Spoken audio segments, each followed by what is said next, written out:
நம்ம இந்த மாதிரி கனவு லட்சியம்லாம் வச்சிருக்கும் போது சுத்தி நிறைய பேர் சொல்லிக்கிட்டே இருப்பாங்க, உனக்கு எதுக்குடா இந்த தேவையில்லாத வேலை, நீ என்ன பெரியவனா, நீ என்ன ஹீரோவான்னு கேட்பாங்க. நீங்க எல்லாரும் சொல்லுங்க, ஆமாடா நான் ஹீரோ தான், என் வாழ்க்கைக்கு நான் தான் ஹீரோ, என் தகுதியை நான் தான் முடிவு பண்ணுவேன்னு சொல்லிட்டு போயிட்டே இருங்க. நம்மள மாதிரி தனியா வர்றவங்களுக்கு உழைப்பும் கனவும் தான் பேக்ரவுண்ட். அந்த கிரவுண்ட்ல நம்ம ஆடுறது தான் கேம், நம்ம அடிக்கிறது தான் சிக்ஸர். இன்னைக்கு கூட ஸ்டார்ட் பண்ணுங்க. டே 1 இந்த உலகம் நீங்க யாரோன்னு சொல்லும். ஒன் டே நீங்க யாருன்னு இந்த உலகமே சொல்லும்.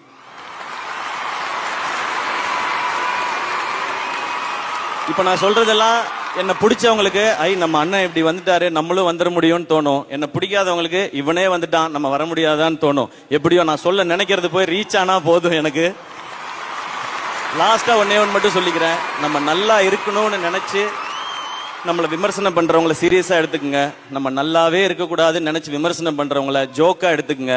தீஸ் கைஸ் ஆர் ஃபன்னி கைஸ்யா அப்படின்ட்டு போயிட்டே இருங்க. ஓகேயா?